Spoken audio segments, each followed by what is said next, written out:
Growing up in Israel, you hear a ton of war stories. For obvious reasons, the focus is usually on success stories. But what about the battles that we did not win? What about the survivors who didn't get to come home to a hero's welcome? Whose bravery and sacrifice went unrecognized? This story is about them. It's a story about what war does to friendship, and how ultimately, camaraderie may be the only cure to the emotional wounds inflicted by war. Over the past year and a half, I've spoken to dozens of soldiers, all of them survivors of one specific battle in the southern Golan Heights, a place that left such a profound impact on their lives that many of them refer to it as their second birthplace. אני בעצמי עד היום לא מאמין שאני חי. After a long night of fighting, the motley crew of 27 wounded and tired soldiers on Tel Saki hid in the small bunker. The Tel Saki soldiers braced themselves for a fight to the death.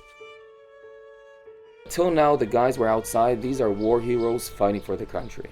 When they come into the bunker, for the next 36 hours, they're not war heroes.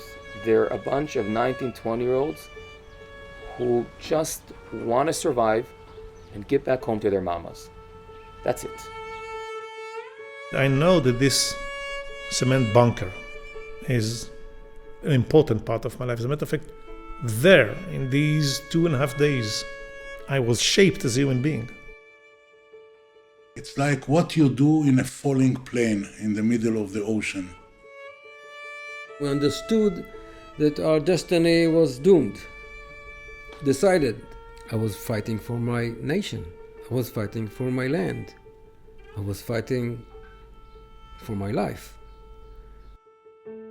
The battle at Tel Saki was one of the most dramatic sagas in what was one of the most intense theaters of war in 1973. Throughout the Golan Heights, Israeli forces were vastly outnumbered in the first few days of the Yom Kippur War. Still, through tremendous acts of heroism and ingenuity, they managed to delay the Syrian troops. Many lost their lives in those first few days of war, and many of those who survived spent years, sometimes decades, piecing their lives back together.